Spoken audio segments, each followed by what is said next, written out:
ഭീകരാക്രമണവുമായി ബന്ധപ്പെട്ട നിരവധി വിവരങ്ങൾ ഇപ്പോൾ വന്നുകൊണ്ടിരിക്കുന്നു. ആക്രമണത്തിൽ ഉപയോഗിച്ച തോക്കിൽ പാക് ബന്ധം സ്ഥിരീകരിക്കുന്നുണ്ട്.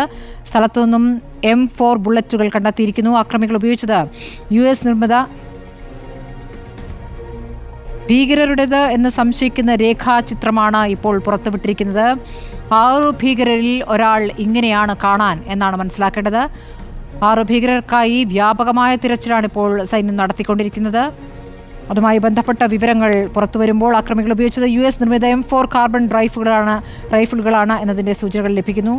കശ്മീരിലെ ആക്രമണങ്ങളിൽ മുമ്പും M4 ബുള്ളറ്റുകൾ ഉപയോഗിച്ചിട്ടുണ്ട്. പാക് ചാരസംഘടന വഴി വിതരണം ചെയ്യുന്ന റൈഫിളുകൾ ആണ് എന്നുള്ള വിവരമാണ് ഇപ്പോൾ ലഭ്യമാകുന്നത്. പാകിസ്ഥാൻ ഇപ്പോൾ ആക്രമണത്തിൻ്റെ ഉത്തരവാദിത്തം പാകിസ്ഥാന് പങ്കില്ല എന്ന് പറയുന്ന ഘട്ടത്തിലാണ് പാക് ചാരസംഘടനയുടെ റൈഫിളുകൾ എന്ന സംശയം ഉറപ്പിക്കുന്നത്. അതോടൊപ്പം തന്നെ ഇതാ ഭീകരൻ്റെ അക്രമികളിൽ ഒരാളായ ഭീകരൻ്റെ രേഖാചിത്രമാണ് പുറത്തുവിട്ടിരിക്കുന്നത്.